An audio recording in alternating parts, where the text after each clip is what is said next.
UP के कुंडा विधानसभा से कई बार के विधायक रहे रघुराज प्रताप सिंह उर्फ राजा भैया एक बार फिर चर्चा में। चर्चा दरअसल विजयदशमी को लेकर के, शस्त्र पूजन को लेकर के है। इससे पहले उनकी पत्नी ने उनके ऊपर बड़ा आरोप लगाया था। असलहों का एक जखीरा बताते हुए वीडियो ट्वीट किया था और कहा था ये अवैध हैं, कई सारे विदेशी असलहे हैं। और उन्होंने प्रधानमंत्री से शिकायत करके, मुख्यमंत्री से शिकायत करके राजा भैया की जांच की मांग की थी। उन असलहों की भी जांच की मांग की थी जो अवैध बताए थे, लेकिन राजा भैया ने उन्हीं असलहों का पूजा करके ये बता दिया वो पूरी तरीके से वैध हैं। और ये असलहों की संख्या जो उनके करीबी बता रहे हैं वो 500 से लेकर के 600 के बीच 700 तक बता रहे हैं। लेकिन ये भी कह रहे हैं कि उनके कुछ समर्थकों का है, कुछ उनके घर पे काम करने वाले कर्मचारियों का है और कुछ करीबी नेताओं का है। तो ये पूजन हुआ, बाकायदा वीडियो जारी हुआ। तो एक तरीके से अपनी पत्नी को राजा भैया ने जवाब दिया। राजा भैया की पत्नी और राजा भैया को लेकर के काफ़ी लंबे समय तक ऐसे विवाद चल रहा है। दिल्ली की एक अदालत में दोनों की तलाक अर्जी पेंडिंग है, लेकिन उनकी पत्नी ने कई बार राजा भैया पे आरोप लगाया। राजा भैया की कई शिकायतें की, लेकिन जब कल पूजन हुआ तो एक बार फिर से राजा भैया सुर्खियों में आ गए। वो वीडियो हर जगह सोशल मीडिया पे छाया हुआ है। कई लोग सवाल भी उठा रहे हैं, लेकिन राजा भैया के समर्थकों का मानना है वो जितने भी असलहे पूजन में आए थे उनके करीबियों के हैं, उनके नाम है, कुछ बेटे के नाम है, कुछ उनके जो चचेरे भाई हैं अक्षय प्रताप सिंह जो MLC हैं वो हैं, उनके घर काम करने वाले कर्मचारी या अलग अलग जो उनके समर्थक हैं, सारे लोग ला करके राजा भैया का जो कुंडा में आवास है बेत्ती, जिसको राजभवन कहा जा रहा है, वहाँ हनुमान मंदिर था, वहाँ पे पूजन हो रहा है। बाकायदा वैदिक मंत्रोच्चार के साथ पुरोहित बुलाए गए हैं और विजयदशमी के अवसर पे शस्त्रों का पूजन भी होता है। राजा भैया हमेशा करते आए हैं, लेकिन इस बार चर्चा इस नाते है क्योंकि उनकी पत्नी ने उन असलहों को थोड़े दिन पहले अवैध बताया था।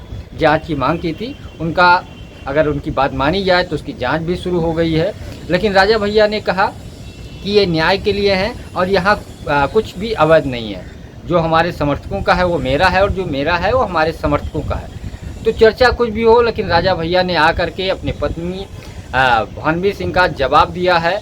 जो उन्होंने राजा भैया पे आरोप लगाया था, हालांकि कोई बयान नहीं दिया, लेकिन उन्होंने पूजन करके और जो वीडियो और फोटो आई है उससे उन्होंने बता दिया ये अवैध नहीं है, ये वैध हैं। लेकिन एक बार फिर से राजा भैया चर्चा में है। चर्चा दरअसल पत्नी के साथ विवाद, एक तरफ पत्नी के साथ बेटी है तो दूसरी तरफ राजा भैया के साथ दोनों बेटे हैं। सोशल मीडिया पे दोनों का लगातार वाकयुद्ध चल रहा है। राजा भैया पे कई तरीके से पर गंभीर आरोप लगे, हालांकि राजा भैया ने कोई बयान नहीं दिया।